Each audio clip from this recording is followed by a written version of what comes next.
Nous voici de retour sur la question du patriotisme. On a, dans nos échanges, compris que on peut être français et patriote, on peut être de droite et patriote, on peut être européen et patriote. Alors, est-ce que ça veut dire, ça veut rien dire, alors, cette affaire-là? Alors, mettons un peu d'ordre, alors, dans cette affaire-là. Alors, René Beauchamp va nous la mettre de l'ordre dans le patriotisme. Non. Personnellement, ouais. Quelqu'un peut penser autrement. Hein. Oui. Je ne pourrais pas dire que je suis européen. Je ne peux pas faire mentir la géographie. La géographie m'a placé dans la Caraïbe. Oui. Maintenant, il y a des considérations politiques, administratives. Oui. Comme nous sommes colonisés de la France, la France est intégrée dans l'Europe, nous devons de force là. Oui. Bon, mais je ne peux pas dire que je me rattache à une pensée obligatoirement européenne, etc. Bon, moi, je m'affirme en tant que Guadeloupéen et Caribéen. Et je m'arrête là. Coloniser français, je l'ai dit l'autre jour, oui, d'accord. Voilà. Ça, c'est la réalité. Et c'est pour ça qu'il y a mon engagement politique là-dessus. Bon. Les gens qui sont généralement patriotes sentent bien qu'il y a une contradiction parfois entre les deux. Et même ceux qui affirment, par exemple, je pose ça dans le colonne de Bortel, des gens qui vivent, qui s'affirment guadeloupéens, mais qui, au moment de l'acte politique, se diront, attends, je reçois un RSMA et je ne travaille pas, je suis, etc., l'assistance sociale et tout ça. Est-ce qu'elles occupent bon ça? Qu'on savait, on a toujours dit qu'en France, on a gardé ça, on dit toujours, même si on a dit qu'on ils sont stratèges. Mais oui, et très souvent les Guadeloupéens d'ailleurs, tu vas voir ça, même des gars qui sont... une fois qu'ils ont un problème, une contradiction avec un Français d'ailleurs, qui est installé ici, ouais, bon, on peut venir faire la loi à Casa, moi, on part à Casa aussi, moi, Guadeloupéen, vous pas, etc., etc. Donc, c'est pour ça que je dis qu'il faut faire un peu attention. Il y a deux choses, le patriotisme, et puis il y a la traduction politique. Est-ce qu'on met de l'ordre entre l'identité et le politique et le juridique? Alors, Raphaël Sornel. Je suis absolument pas d'accord avec mon cher voisin. Très bien. Pour toutes les raisons. Alors, il y a l'idéologie. Oui. Bon, mais c'est pas ça qui nourrit les gens. C'est sûr que dans l'idéologie, on est caraïbéen, topologiquement, machin. Maintenant, je suis désolé, il y a la pragmatique. Dans la pragmatique, et d'ailleurs, tous les élus des partis, enfin des syndicats et compagnie sont tous fonctionnaires, comme par hasard. De l'État français. De l'État français. Et ils sont bien contents de recevoir et la sécurité sociale et les assédiques et de rester des années à leur poste pour pouvoir continuer à toucher leur monument. Donc, c'est un petit peu trop simple au point où on en est. Il faut être plus exigeant que ça et pas caricatural. Au plan de l'idéologie, on choisit l'idéologie qu'on veut. Ça mange pas de pain. Bon, au plan de la pragmatique, qu'elle soit socio-institutionnelle, qu'elle soit financière, qu'elle soit économique, et ce qui m'ont construit, qu'elle soit même intellectuelle, je suis désolé, je connais la Caraïbe, mais ma façon de penser, elle est plutôt gréco, je sais pas quoi, que caribéenne, je suis désolé. Donc là, il faut quand même être honnête, hein, dans les... Alors je disais bien, de toute façon, dans les appartenances, attention, hein, je ne mélange pas identité et appartenance. À l'identité, si on ne sait pas ce qu'on est, bon, ben, ça, c'est un trou profond. L'appartenance, c'est quelles sont les sphères, quelles sont les représentations, quelles sont les images mentales qui traversent votre tête. Or, ces images mentales, ces représentations, et même notre façon de parler, voire même notre façon de débattre, de discuter et de jouer comme ça, c'est complètement européen. On vient de passer le 1er mai. Vous avez vu le truc le 1er mai? Non, mais ça, j'ai rigolé. Ils ont passé à la télé des dames qui vendaient des muguets, des ceci, des cela. Elles étaient toutes contentes. Je signale entre parenthèses. Le carnaval, c'est pareil. Le carnaval, il vient d'où? En Afrique, il n'y a pas de carnaval. Hein. Le carnaval, c'est judéo-chrétien. C'est complètement judéo-chrétien. Donc, si on continue comme ça, je veux bien qu'on d'une certaine manière, on s'oppose, etc. C'est un jeu de style. Mais ça ne tient pas la route. Mais qu'est-ce que ça veut dire, Raphaël, selon toi qu'est-ce que ça veut dire pour toi, Raphaël, cette dilution? Est-ce que ça veut dire que ça n'existe pas? Est-ce que ça veut dire on mange à tous les râteliers de la pensée? Peut-on être patriote, hein, guadeloupéen? Oui, parce que alors je disais tout à l'heure, entre l'attachement viscéral et l'engagement intellectuel, idéologique et mental. Donc, on peut complètement... Alors, je me sens plus complètement vertical dans le sens de Guadeloupéen pour 3 raisons. J'avais la possibilité, j'ai choisi de vivre en Guadeloupe. J'ai choisi de travailler en Guadeloupe et j'évolue là. Bon, non seulement j'ai choisi ça, mais en plus j'ai un métier où je suis complètement indépendant, sans être indépendantiste dans la forme. Et si je travaille pas, je mange pas. Donc on peut pas trouver meilleur ancrage que ça pour dire que j'ai le droit de parler en tant que première personne en Guadeloupe. Ceci dit, tout ça c'est ok. Maintenant, s'il y a un problème que ça me va pas, j'ai aucun problème pour partir au Canada, aux États-Unis, en Afrique ou en France. Bon, mon contrat est mon contrat est un contrat entre gens de bonne intelligence. Et ce que je trouve en Guadeloupe, c'est une richesse, un terreau qui est tout à fait propice à mon type de réflexion. Je comprends bien. René, tu voulais réagir? Non, je voulais simplement dire une chose. Tous les pays de la Caraïbe ont connu en gros le même type d'histoire que nous, c'est-à-dire la colonisation. Ce n'est pas les mêmes, il y a espagnol. Non, d'accord. Mais la colonisation, anglaise, la traite négrière et les sociétés esclavagistes. Tous ces pays-là ont connu la même chose. Et ils ont connu les mêmes influences aussi. Sauf que les pays anglophones et les pays hispanophones ont très rapidement accédé au self-government. Oui. C'est-à-dire qu'ils se sont affirmés en tant que peuple, en tant que nation, et ont pris en main et en charge leur pays. Nous, à cette époque-là, nous n'avons pas pris la même orientation. Nos politiques nous ont entraînés vers la départementalisation. Il y a eu d'ailleurs, à un moment donné à Paris, un rassemblement où le leader de Trinidad et Tobago avait proposé aux Guadeloupéens de venir participer. Et qu'ils ont refusé d'y participer parce que c'était la notion de self-government qui était mise en avance à ce niveau-là. Donc, en définitive, et c'est là le problème. Ça n'empêche pas qu'ils ont, eux aussi, eu des influences. Ils ont le carnaval chez eux, ils ont tout ça. Mais ils sont un peuple constitué avec leur propre force, leur propre... Qu'ils aient des influences venant de différents pays, il n'y a pas de problème. Venant de l'Europe, de l'Afrique, etc., ce n'est pas là le problème. La question, pour moi, ensuite, c'est un problème d'ordre politique et économique. Ils ont des relations avec l'Europe, mais ils ne sont pas intégrés à l'Europe. Nous, c'est différent. On a des relations avec l'Europe, mais on veut nous intégrer aussi à l'Europe. Pourquoi? Parce que nous sommes encore colonie française à travers la départementalisation et l'évolution intégrée. Il y a à côté de nous un exemple très simple, c'est celui de Saint-Barth, qui lui est sorti de l'Europe.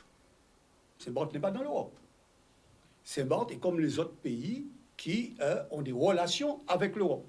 D'ailleurs, les conditions de financement que l'Europe n'est pas du tout les mêmes que ces conditions ne sont pas du tout les mêmes que les nôtres. Donc, à ce niveau-là, moi, dans mon identité de Guadeloupéen et de faisant partie de la Caraïbe, j'ai participé à des réunions avec les autres enseignants de la Caraïbe à travers la CIBTI, qui était une centrale dans laquelle mon syndicat participe toujours d'ailleurs, etc. Mon appartenance à la Caraïbe ne fait pas de doute pour moi. Les relations avec l'Europe existent et existeront. Quels que soient les... c'est pas là le problème. Mais je ne peux pas m'identifier à l'Europe. D'accord. C'est clair. Alors, ça va chauffer là maintenant. Je passe la parole à Raymond là-dessus. Cette question de compatibilité entre le fait d'être patriote guadeloupéen, français, européen. Ça ne te gênait pas? Non, ça ne me gêne pas du tout. Quand on parle de patriote, et lorsqu'on se place sur le terrain de la Guadeloupe, et avec un certain nombre une idéologie allant vers prendre des responsabilités, ça ne me dérange pas non plus, avec parfois une certaine hostilité aussi envers d'autres patriotes, d'autres secteurs, d'autres zones géographiques.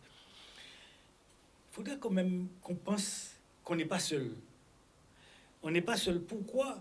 La plus grande ville antillaise, c'est Paris. Et lorsqu'on raisonne, disant que en regardant uniquement la Guadeloupe et en oubliant les patriotes, si on peut dire comme ça, si on peut rester en utilisant le même terme, qui sont en France, je pense qu'il faudra réfléchir et voir les choses parfois autrement. Ça, c'était un aspect du problème. un autre aspect du problème. Un patriote, moi je me sens un patriote français, un patriote guadeloupéen, mais il faut savoir ce qu'on apporte à son pays. C'est pas venir dire que je veux l'indépendance, ou je veux faire un aéroport, je veux que mon peuple soit bien. C'est un joli discours.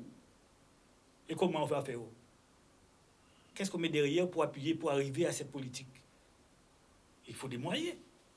Et lorsqu'on parle de patriote, il faut déjà mettre sa main dans le cambouis de Guadeloupe. Et moi, je pense que je l'ai fait avec toute ma famille, et bien d'autres, et bien d'autres. Et de ce point de vue, je me sens largement au-dessus de beaucoup qui se réclament de patriotes guadeloupéens. C'est dit. Et il faut mettre ça. Ce sont des gens qui peuvent apporter économiquement quelque chose à son pays, socialement quelque chose à son pays, et dans la maîtrise de ce qu'on peut réaliser et de mettre en œuvre pour faire avancer son pays. C'est à ce moment-là qu'on peut parler de patriote. Qu'est-ce qu'on peut offrir à son peuple? Qu'est-ce qu'on peut offrir à son environnement, à l'aspiration du peuple et du territoire? Mais quand on vient avec des idéologies, je veux l'indépendance, je veux nettoyer la Guadeloupe, je veux, comme je viens de dire, je veux établir une culture de la canne ici, la culture de la banane, avec quels moyens? Mais on a les moyens aujourd'hui. Le conseil régional peut le faire. On a les moyens de développement financés par la France et l'Europe pour pouvoir développer la Guadeloupe. Et c'est maintenant qu'il faut aller chercher des patriotes pour mettre aux commandes des affaires de la Guadeloupe. Intéressant. Donc, pour pouvoir développer le pays économiquement et tout naturellement, socialement et culturellement. C'est par ce biais-là qu'on peut aller. Et tous ceux, la quasi-totalité, voilà, totalité de tous ceux qui réclament ce genre d'orientation pour le pays, à mon avis, on va dans le mur si on ne s'organise pas autrement. Ce sont tous des gens qui vont dans les mains de la France. Oui, mais est-ce que ça veut dire Alors, oui. ça, je trouve qu'il y a une forme d'hypocrisie, de tromper la population pour sans avoir une préparation en amont. Je ne dis pas non, Voilà. je ne dis pas non. Hein, sans avoir une préparation moi, je suis en amont avec toi. pour y arriver. Mais aujourd'hui, nous parlons, mais le peuple ne marche pas. On voit bien que le peuple ne marche pas. Vraiment. Le peuple n'est pas si con que ça pour aller vers une situation où, comme je dis souvent, je ne travaille pas, j'ai 2 réfrigérateurs chez moi, et vous me dites de vous suivre, et vous ne pouvez même pas assurer un demi-réfrigérateur. Je ne peux pas suivre, sans compter tous les avantages sociaux qu'on a sur le plan de la santé, avec la pandémie, l'argent qu'on dépense pour sa santé. Mais aujourd'hui, s'il fallait dépenser soi-même, où est-ce qu'on prend l'argent? Alors, vraiment, pour pouvoir mettre un peu d'ordre dans toute cette affaire-là, est-ce que tu penses qu'on peut faire une différence entre la nation et l'État? C'est-à-dire, la nation, hein, Quelle nation, Paul? un peuple, la nation guadeloupéenne, c'est-à-dire un peuple, hein, une communauté de vie, une monde qui l'a, Indiens, nègres, yola, en langue, en territoire, en identité, hein, et l'État. Et l'État qui est l'ensemble des structures politiques voulant prendre en charge cette affaire-là. Et de sorte que on peut avancer peut-être beaucoup sur la nation et interpeller la question de l'État. Est-ce que parce qu'on le monde qui a fait la différence là, parce que on le monde qui a fait la différence. Celui qui gère. Voilà, celui qui gère. On le monde qui a fait, on le dit parce que si tu veux, est-ce qu'il ne faut pas que les Guadeloupéens qui nous écoutent progressent un peu? Une nation guadeloupéenne, c'est peut-être pas négociable. Il faut la muscler, il faut l'organiser, il faut la densifier.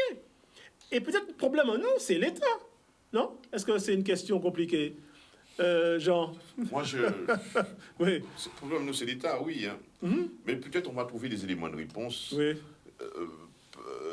À travers ce que je vais dire, parce que je vais réagir directement par rapport à ce que disait Ronnie concernant l'état des relations entre les pays de la Caraïbe avec ce qu'on peut appeler les puissances tutélaires, n'est-ce pas? L'état des relations entre ces pays de la Caraïbe, ces pays francophones, et la puissance tutélaire, et l'état des relations entre nous, la Guadeloupe et la France. La France, on le sait très bien, c'est une France qui est jacobine, n'est-ce pas? On n'est pas dans l'esprit bonapartiste où on va laisser la liberté aux entités infranationales.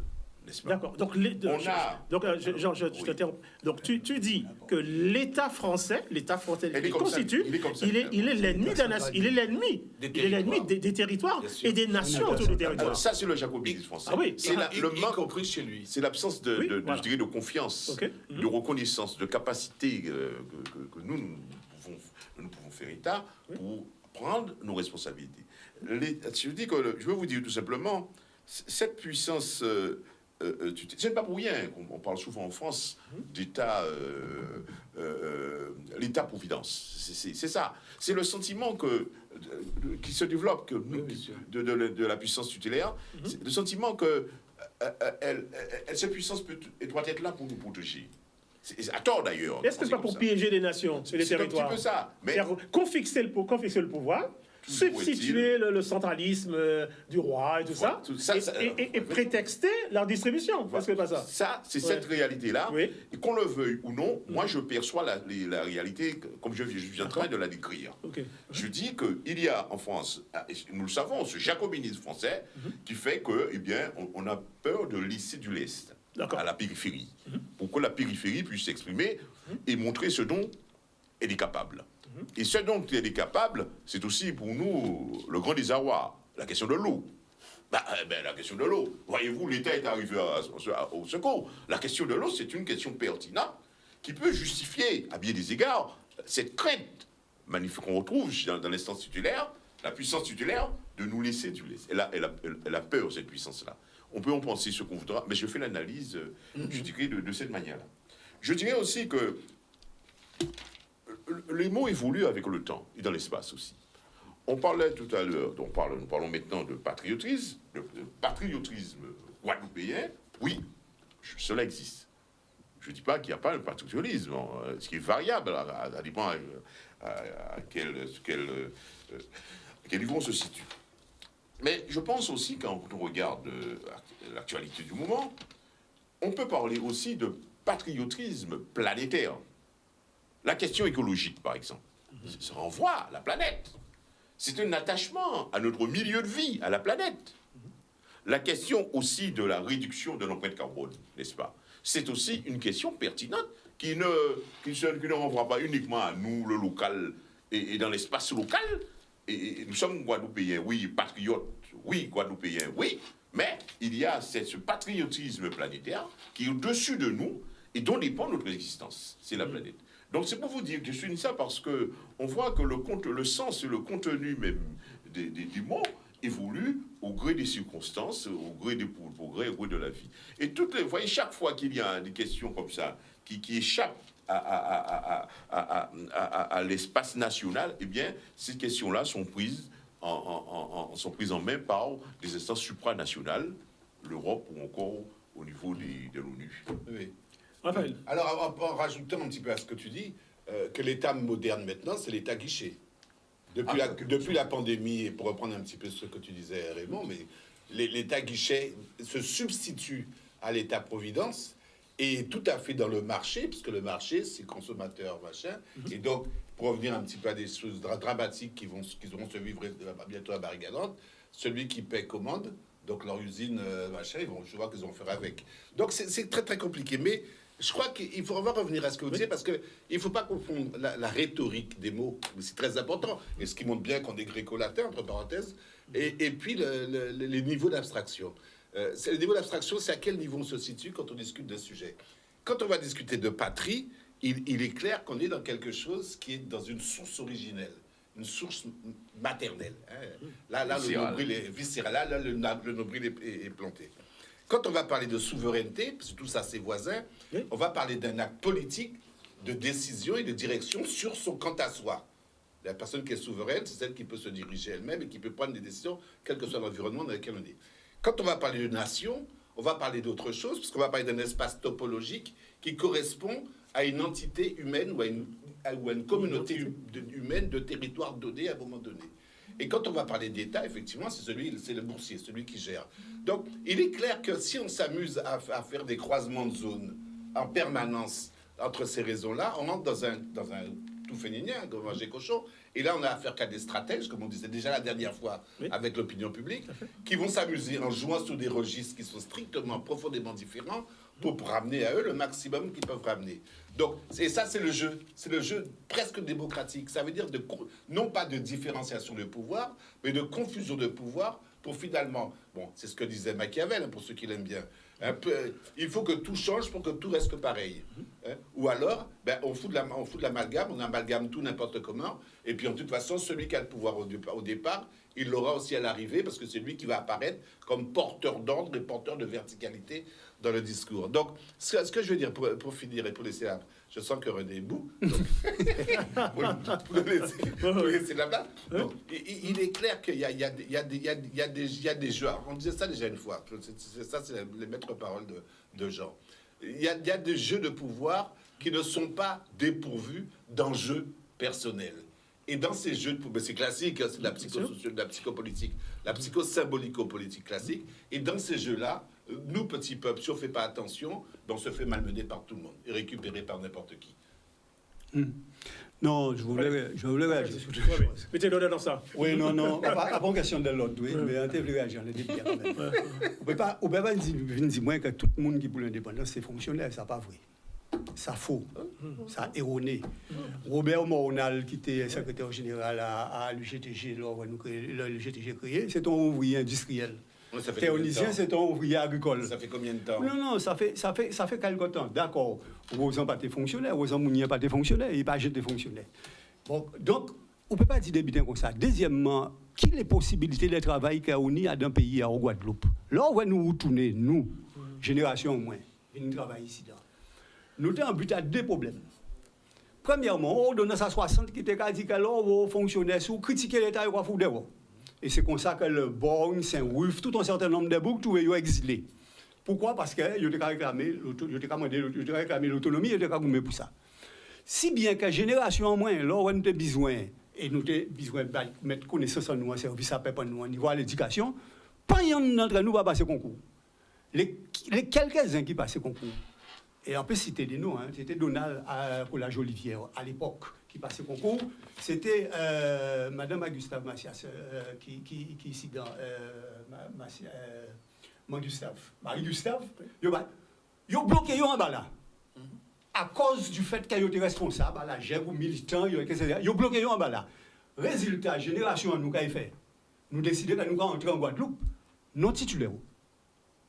Et nous passons par ça. Et nous gourmets pour obtenir titularisation, nous, à notre travail là. Nous ne travaillons pas pour Français, nous travaillons pour Guadeloupéens.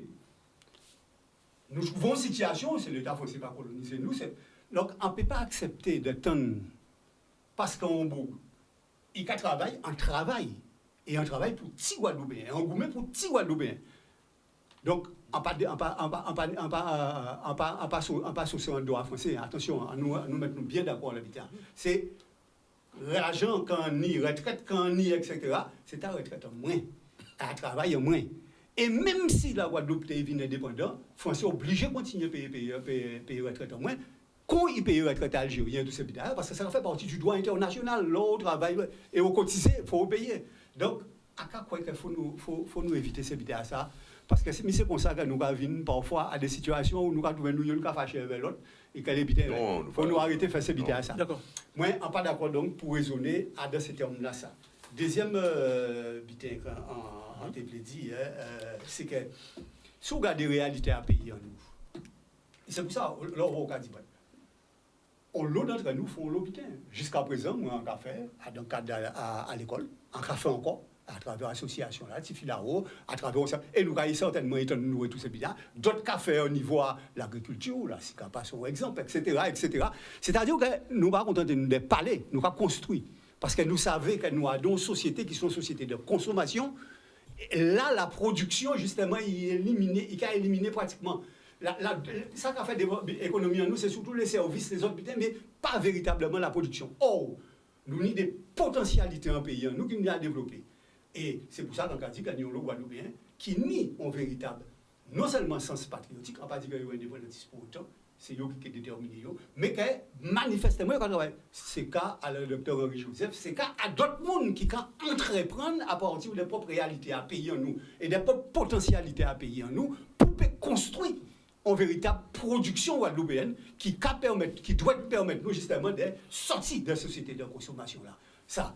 Et effectivement, c'est combat là ça qui a mené à niveau là ça. Bon, on ne peut pas demander ces gens là ça qui pas de bon pouvoir politique parce que c'est pas là qu'on a choisi qui a mené. Mais qui a goumé en là, on ne peut pas dire yo, Kayo que fait pour ceci, Kayo que fait pour cela, Kayo alors que troisième bitin, c'est que ni une nation guadeloupéenne, certes, mais qu'on ne peut pas discuter de la nation en soi et la nation pour soi. Ça veut dire qu'il existe en tant que tel, en tant que nation guadeloupéenne. Mais pour une nation pour soi, pourquoi? Parce qu'il faut décider véritablement bail au État guadeloupéen. De passer à ce stade-là, ça. Mais la nation là, ça a existé. Et le patriotisme, en disant la nation là, ça a existé. Oui. Et c'est pour moi, c'est ça qu'il faut d'abord aller. C'est très important. Parce que ça peut aider les gens à progresser un peu. C'est-à-dire que nation n'est pas une insulte. Nation n'est pas dangereuse. La question, c'est ça se complique dès lors qu'on interpelle l'État, on convoque l'État. Bon, mais la Guadeloupe peut progresser dans son statut de nation, et de souveraineté. Pour elle-même, décliner au plan régional et local ses souverainetés, sans gêner personne. C'est ça qui arrive tous les ex-pays colonisés d'ailleurs. Oui. C'est bien que ça a évolué, ni parfois qui évoluait dans la guerre de libération nationale, etc. Et ni d'autres qui évoluaient différemment. On parle des pays anglophones d'aller là, on parle d'autres pays qui ont accédé à plus de responsabilités, tout ça, et qui ont accédé même à la souveraineté totale. Très bien. Alors, je passe à... Non, excusez-moi, je vais entendre Raymond Ramagne. Cette priorité-là, je suis désolé, mais j'aime cette priorité-là. Raymond, qui j'en comprends ça? Merci beaucoup. Ouais. Alors, quand on reste dans le cadre caribéen, moi, je ne suis pas historien. Je ne suis pas politicien. Je suis là pour venir donner mon avis sur une situation. Je pense quand même qu'avec le recul que j'ai quand même une certaine idée du vécu de la Guadeloupe et de la démarche que j'ai connue, par exemple, quand j'étais plus jeune, avec toute la population guadeloupéenne, et jusqu'à aujourd'hui. Je crois avoir vu les premières voitures, et jusqu'au dernier d'aujourd'hui. Donc, j'ai une certaine... je peux balayer une certaine période. J'ai connu la maison à Goulette. Je sais pas, les jeunes ne connaissent pas ça. Ma sœur aînée n'a jamais mis ses pieds dans un établissement scolaire. Elle est encore en vie. Ma mère ne savait pas lire. Mon père signait à peine son nom. Donc, et aujourd'hui, pour arriver de pratiquement la même génération, à des grands intellectuels. Bien sûr. Donc, on a une certaine panoplie, un éventail, on a balayé un temps, parce que la manière dont moi je pense aujourd'hui, c'est pas de cette manière que mes enfants vont passer, parce qu'ils n'ont pas connu cette période-là. Et tous les grands qui ont réussi à faire progresser la Guadeloupe, et la Guadeloupe a progressé avec ces gens-là pour donner aujourd'hui ce qu'on est, et ce qu'on a, et ce que nous sommes aujourd'hui. C'est avec des gens qui étaient pratiquement des illettrés de l'époque, et qui ont su mener leur bac pour arriver, et d'ailleurs on disait jusqu'à maintenant, peut-être un peu moins, on entendait un peu moins, de dire que je n'avais pas de moins fait, ça moi fait comme travail. Le plus souvent, moi j'ai été élevé dans la canne, avec mes parents, et les parents disaient, fais pas ça, fais ça en fait. Et c'était peut-être la une erreur, mais enfin, c'était comme ça. C'était comme ça. Et quand on regarde la progression qu'on a eue de cette période que j'ai vécue, je suis allé à l'école sans chaussures, ou alors parfois deux brides dans mes mains, et je courais à pied, il n'y avait pas de car, il n'y avait pas d'électricité, il n'y avait pas de téléphone, il n'y avait pas de portable, encore moins, il n'y avait pas de route. Il faut comprendre comment les choses ont évolué de cette période que j'ai vue à ce qu'on a aujourd'hui, disons en 60 ans. Donc on ne peut pas dire que... Moi, je ne suis pas de ceux qui pensent que la Guadeloupe a régressé, que la Guadeloupe n'a pas...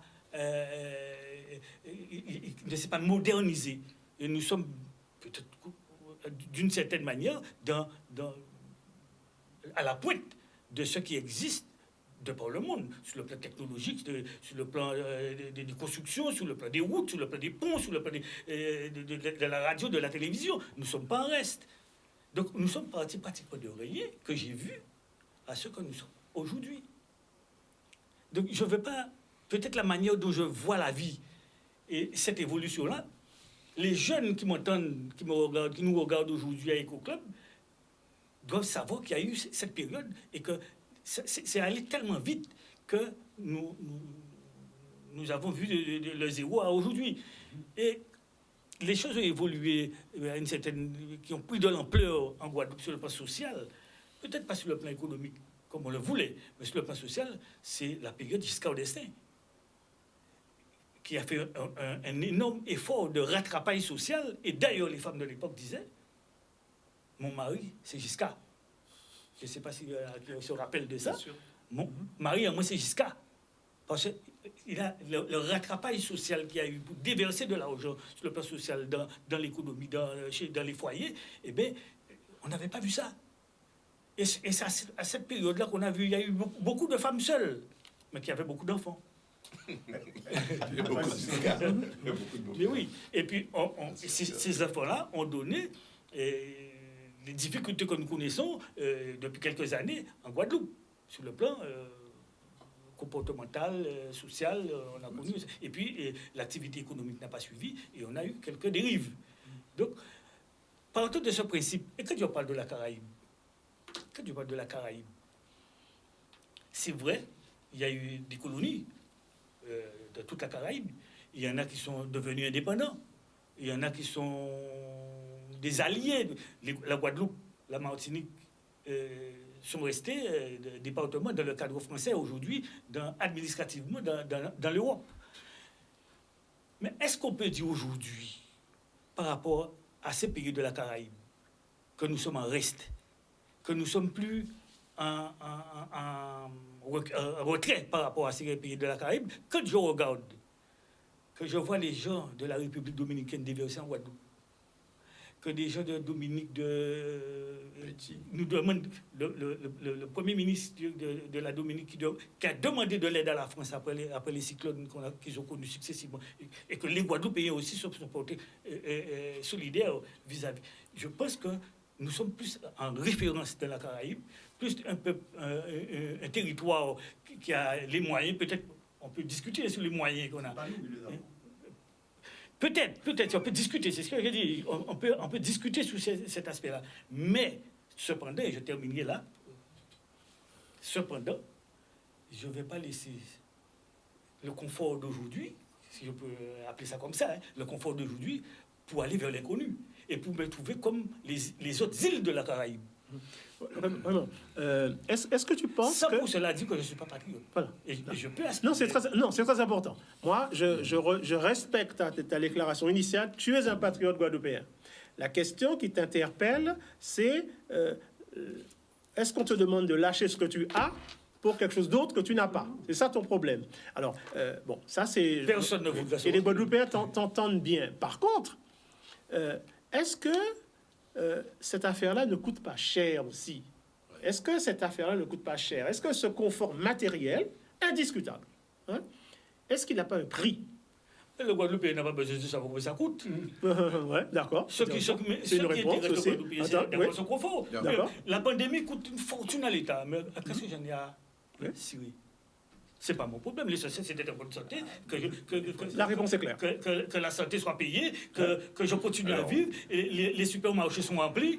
J'ai besoin d'acheter. Mais voilà. Alors, il faut... je pense que c'est ce qu'on regarde en premier. Maintenant, l'histoire de payer, combien ça coûte, c'est pas le problème du Guadeloupe de base. OK. Alors, on va demander à l'économiste libéral. Alors, qu'est-ce qu'il pense de ça? Ouais. Tu as fait allusion, est-ce que le confort dans lequel nous vivons est acceptable ou pas? Est-ce qu'on doit quand même rester dans cela? Ouais, ça coûte. Moi, j'ai une idée, c'est celle de la souffrance soutenable.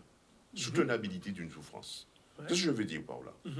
J'ai eu cette expérience pendant mes mois passés à Caraïbes, notamment au Venezuela, de rencontrer du monde, qui vivaient là-bas. C'était les années 80, fin 89, 90, disons, 90.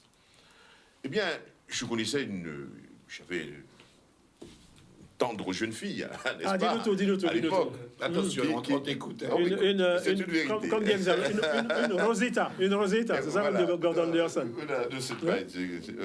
C'était pas, c'était pas Rosita, c'est autre chose. Ah, Hein. d'accord. Sandelinita. Ah, très bien. Ah oui. Alors, je vous Jean, disais excuse-moi, qu'à l'époque, Jean, excuse-moi. Oui. Est-ce que ton épouse nous regarde actuellement? elle nous regarde. Elle nous regarde, Elle oui. nous regarde, elle entend. Ah, très bien. Alors, on peut continuer. Parce que même, des fois même, je l'appelle Pequeña Mia. Ah, Ma mon petite. Alors, C'est c'est pour dire que je merveilleux. l'embête des fois. Non, je vais vous dire te une laisse chose. pas de Je vais temps. vous dire une chose. Je vais vous dire, ou encore Ikra Mia. Je vais vous dire que je l'embête à la maison. Je vais vous dire, le problème qu'il y a, c'est que dans ces pays-là, je vois, nous sommes dans la sphère française, n'est-ce pas, Europe. Mais j'ai rencontré du monde qui n'avait pas, vous allez me dire peut-être c'est bête ça, la couverture sociale. Mais quand vous n'êtes pas dans le cas, vous ne vivez pas ça. Moi, je l'ai vu. J'attends une personne quand même, elle était encore étudiante dans le pétrole, voyez-vous. Donc, et elle ne pouvait pas se faire opérer en France. Vois-tu, c'est une réalité, je parle de ça.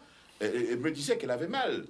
Elle a fait mal, elle devait se faire opérer. Donc, je peux vous dire, il y a des cas comme ça, il y a énormément, il y a un problème. Et ça même pour dans le domaine touristique, on sait que la réalité en termes sociaux, de couverture sociale, de protection de santé en France, elle est ce qu'elle est, mais elle est toujours de meilleure qualité que ce qu'on rencontre dans l'événement. C'est un élément qui pèse beaucoup dans le discours Oui. et le comportement et les choix même de nos Mais citoyens. Jean, est-ce que ça veut dire, Jean, que nous n'avons rien à faire valoir? Oui. Hein? Nous avons Et que dans valoir. l'échange avec la Nous France, avons à faire c'est eux qui valoir. portent, on n'a Nous rien à avons faire valoir. Oui. notre territoire, notre Oui. biodiversité, D'accord. la richesse de la culture, de notre culture à nous, notre savoir-faire, nos connaissances, D'accord. etc. Nous avons beaucoup à faire. Mais le problème qui est là, c'est que le discours nationaliste de nos Oui. acteurs, c'est un discours je dirais, qui n'arrive pas à convaincre réellement. Il n'y a pas de référent là-dedans, de référence ou de référent. Est-ce que c'est parce Je veux que- dire par là. J'en suis sûr. J'en Nous suis sommes sûr. dans un pays. Est-ce que c'est parce que c'est un discours indépendantiste et pas nationaliste? Oui, il y a les deux. Est-ce qu'il y a pas quelque Il y a les chose deux. là-dedans peut-être Il y a aussi? les deux. Parce que, Ouais. moi je vais vous dire, pour moi, ce qui est fondamental, un pays ne peut pas fonctionner sans une économie. Il faut une économie forte.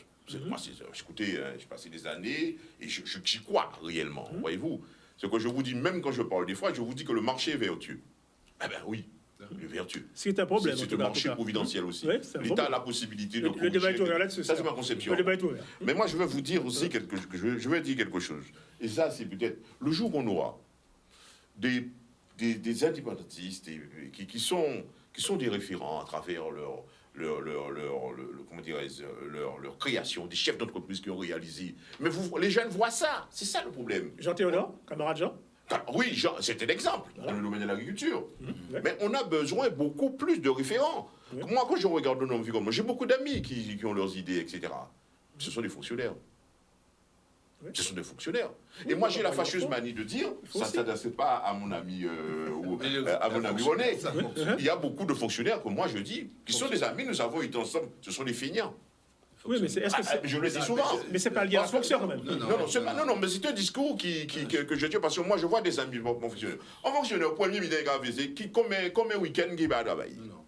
Non, mais ça, c'est un peu dur tout ça de le dire, mais moi je vois des réalités, problèmes. Moi, je prends mon cas. C'est moi qui m'organise dans mon entreprise, je vis, je vends de l'intelligence, et bien je vis, je sais que je m'engage. Je travaille pour réussir ma vie. Voilà. Et tout ce que j'ai pu faire dans ma vie, je le dis, Dieu merci, moi, j'ai une santé, ce sont mes deux mains. Et la tête, avant tout. Ok. Mais à pas jamais à y frapper, pompoter, pléonicher pour avoir quoi que ce soit. Et je vois des amis qui sont des fonctionnaires qui vivent, ils ont leur vie à eux, hein, mais je me rends compte que ce sont effectivement des gens qui sont tranquilles dans leur petit poste. C'est pourquoi j'ai cette tendance à souvent être très dur. Ok. Ils ne sont pas tous pareils, René. Mais il y a beaucoup que je qualifie de feignants, pas mieux. Oui, mais Raphaël, je te laisse répondre à cette Oui, question. non, d'abord. je- non, Je t'en prie. là, je suis plus tellement d'autres moments parce que je crois qu'il y a. Bon, on dit qu'il ne s'agit pas de sortir ses égos personnels, moi, sinon moi je peux dire aussi beaucoup de choses. Ouais. Et bon, c'est pas ça le problème. Là, il faut qu'on change de. Vous parlez souvent de croisement de zone, hein, des plaques. Et je repars sur ce que disait Raymond. Il s'est joué en Guadeloupe un énorme problème entre croissance et développement. C'est clair. Et là, c'est une problématique qui emballe aussi bien le politique, l'économique et le social. Parce qu'il y a une complicité, il y a eu mal-donne. Il y a une mal-donne. Alors, la croissance, oui. Alors, quand tu compares avec le reste de la Caraïbe, il y a une croissance évidente, on est une vitrine. À quel prix? C'est la question que vous posiez. Bon, peut-être que les prix, c'est dans le software, l'identité, la fierté, le ceci. Et comme dit, effectivement, bon, toi, c'est bien gentil, mais c'est bon. Et bon, il y a une croissance. Croissance sous perfusion, essentiellement. Croissance à travers des transferts sociaux. Croissance à travers des transferts, toute espèce de machin, vitrine, à un moment donné. Bon. Le problème, c'est que le développement, c'est pas enclenché là-dessus. Alors, le développement, c'est quoi? Définition classique, c'est comment un peuple s'approprie les dividendes de la croissance, la plus-value de la croissance. Il y a eu de l'argent, il y a eu beaucoup d'argent, il y a eu énormément de déversements, mais il n'y a pas eu de prise de relais. Et là, la dimension sociopolitique, elle est unique et représentative, elle est unique et non négociable. C'est pas moi. J'ai fait ce que j'ai pu avec les moyens que j'avais, comme Jean, comme toi, comme Jean, comme René, comme tout le monde. Et je pense que j'ai fait plus que j'ai amené plus de valeur ajoutée dans ma simple vie qu'autre chose. Mais enfin, ça, c'est pas ça. Les dividendes, c'est toutes ces dividendes de la croissance. On sait où ça a marché. Tu parlais des années Giscard. N'oublions pas qu'on sortait quand même dans ces époques-là, et encore dans les années 70, dans un pays où la mortalité infantile était celle du tiers-monde ou du quart-monde. Les premières politiques. Effectivement, quand tu parles, Jean, de politique sanitaire et de santé, c'est intéressant que la pandémie revienne justement pour remettre un peu un milieu dans tout ça. Donc on a rattrapé tout ça. Mais le développement, il est où? Alors, on prend les problèmes de la modernité en Guadeloupe, le problème de l'eau, le problème du travail, le problème des jeunes. Tout ça, ça a été des impasses qui ont été faites par nos gouvernants. Alors, dans une complicité, pour reprendre le terme de l'autre jour, entre État français et État local, une complicité d'État, et donc on a pas eu le développement. Et donc, tout le problème qui se pose aujourd'hui, c'est comment allons-nous faire le développement? Est-ce qu'on va le faire par la rupture? Ça veut dire qu'on va, on va se manger entre nous, n'importe quoi, on va casser code, ou est-ce qu'on va être suffisamment intelligent? Non. Poulpe. Exactement, tout à fait. Est-ce qu'on va être suffisamment poulpe pour comprendre l'agilité, la diversité, la déverticalisation, pour arriver à faire un développement qui ne soit pas spécialement endogène? Ça ne veut rien dire. Un développement endogène, c'est de la démagogie. Mais qui soit un développement partagé, hein, parce qu'on a des choses à amener. Alors, pas uniquement des choses folkloriques ou des choses érotiques ou exotiques, mais il y a des choses, il y a de la valeur ajoutée à amener, il y a de l'intelligence à amener. Je rappelle un truc qu'un ami à moi dit tout le temps, Hong Kong n'est pas plus grand que la Guadeloupe. Hein. La Silicon Valley, le Bangalore, je parle des choses que je connais, ne sont pas plus grandes que la Guadeloupe. La zone industrielle de Jarry est la première zone industrielle d'Europe. Mais quelle est la valeur ajoutée? Quelle est la redistribution? Où est-ce que ça va? Oh là là, je l'ai passé, comme dirait quelqu'un que j'aimais bien à l'époque. donc c'est ça qu'il faut comprendre. Comment le Guadeloupéen, celui d'aujourd'hui, et qui va se dire patriote, parce que c'est le patriote qui est dans la pragmatique et dans l'engagement, comment il va s'investir pour faire de la valeur ajoutée, pour faire de son pays, de son activité, de ce qu'il fait, plus que ce qu'il est. Parfait. Oui, je crois que c'est ça le fond du problème. Parce qu'en réalité, les gens pourront dire oui, mais vous avez une économie forte en Guadeloupe, puisque ça a généré un PIB, etc. Des voitures. Mais ça ne veut absolument rien dire. Parce qu'on a un pays qui a en apparence une croissance, mais sans véritable développement économique. C'est-à-dire que les fondements, même production qui justifient ça, ne sont pas là. Et très souvent, l'argent public, bon, attention, hein, je ne mets pas la couverture sociale là-dedans, hein, parce que les Guadeloupéens cotisent quand même pour leur couverture sociale. Même si, il y a un moment donné, d'ailleurs, on récoltait même plus d'argent qui était transféré là-bas. Donc, la couverture sociale telle qu'elle a été faite en France, c'est qu'il y a un gain pratiquement des luttes ouvrières et autres qui ont été menées en France à ce niveau-là. C'est quelque chose d'intéressant, d'important et qui, pour moi, fait partie des choses extrêmement positives dans la société française. Les Américains n'ont pas de couverture sociale. Hein.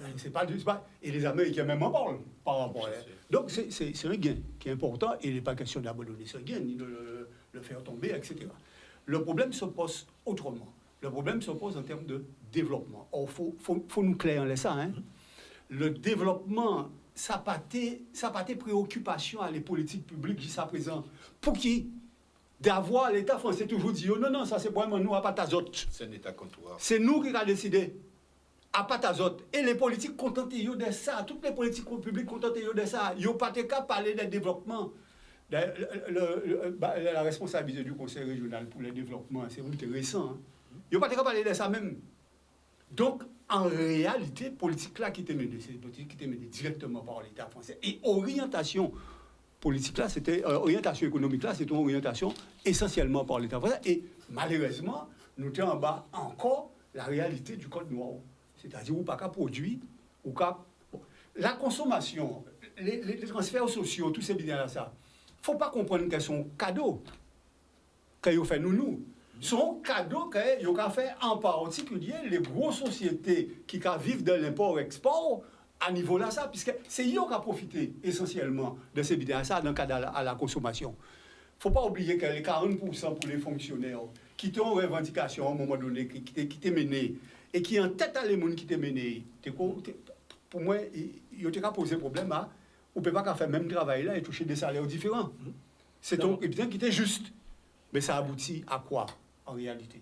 Ça aboutit à, au premier temps, à les 40%, plus les voyages en France sont l'année et tout ça. Et là, on voit en France, les sociétés et tout ça, rendent compte que c'est pour qu'à venir en France pour dépenser l'argent là, et que ça va coûter l'État l'argent parce qu'il y a payé, putain. Ils ont dit non, ils ont supprimé les voyages, les congés administratifs et tout ça. Et ils ont ramené tout ça en Guadeloupe. Et quand Guadeloupe a été fait à ce moment-là, alors ils ont été retourner à un conteneur plein de bitin pour te mettre un bac à zaïo et tout ça. Et la production en Guadeloupe commençait à fondre. Ça participait aussi. Et ça participait à la consommation. Donc, bon, ça n'a pas aussi systématique. Mais c'était des politiques voulues. C'est l'État français qui était à contrôler ces bitin. Il faut nous changer par Exactement. Il faut nous sortir de ça. Et s'il y a des mouvements de manifestation, même des entrepreneurs et tout ça à l'heure actuelle, qui a dit qu'elle nous pas ni des lois, ni des règlements qui permettent nous d'entreprendre en Guadeloupe, à pas boire. Parfait. Alors, je voudrais attendre. S'il y a politique voulue, il y a aussi de notre côté politique consentie. Oui, absolument. Absolument. Et pour des raisons. Juste un truc. S'agissant du le drame du problème de développement actuellement, c'est comme on voit effectivement qu'un conseil régional qui est responsable, soi-disant maintenant, du développement économique. La seule chose qu'il met en place, ce sont des subventions d'équilibre. Donc ça veut dire qu'il fait tout sur le développement. On est dans la même stratégie de rattrapage, d'équilibre, alors qu'on n'a fait aucun investissement qui à terme amènera de la valeur ajoutée. C'est une question à poser dans la campagne électorale. Alors, je fais un tour et chaque répond brièvement. Jean Seymour, patriote guadeloupéen? Patriote guadeloupéen, oui, patriote guadeloupéen. Voilà. Oui. Point. Patriote guadeloupéen, je voulais du petit mot, il n'y a pas beaucoup de temps. Alors, j'en prie, 15 secondes. 15 secondes, tout simplement. Pas plus, Jean. Je disais tout simplement, parce que elle nous disait que le développement de gènes, ça a quand même du sens, je dois le dire. On peut voir un débat là-dessus. Oui, on peut voir un débat là-dessus. Sens, parce qu'il faut entendre développement endogène.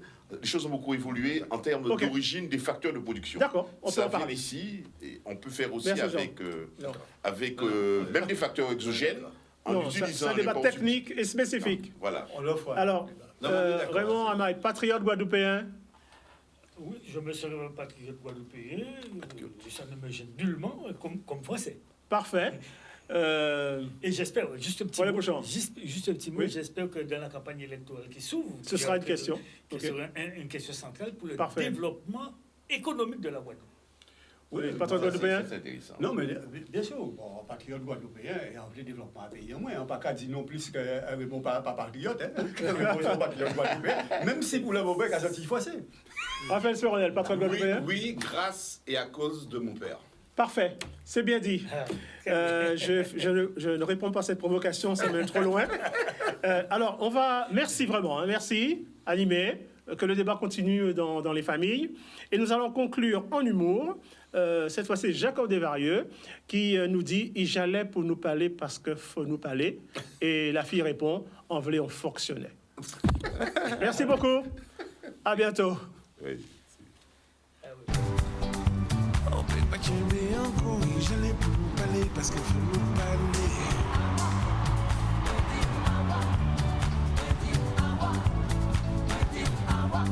J'allais pour nous parler parce parce qu'il faut nous parler.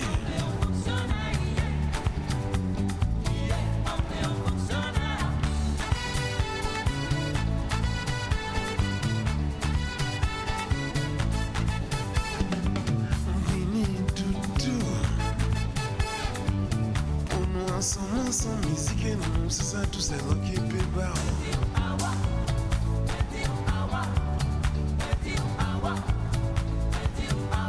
Musique et nous, c'est ça, tout ça, qui peut pas.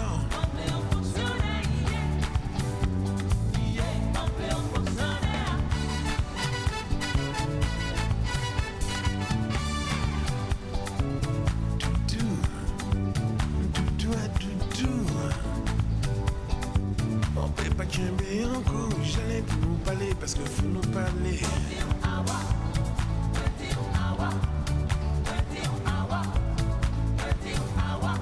J'allais pour nous parler parce qu'il faut nous parler.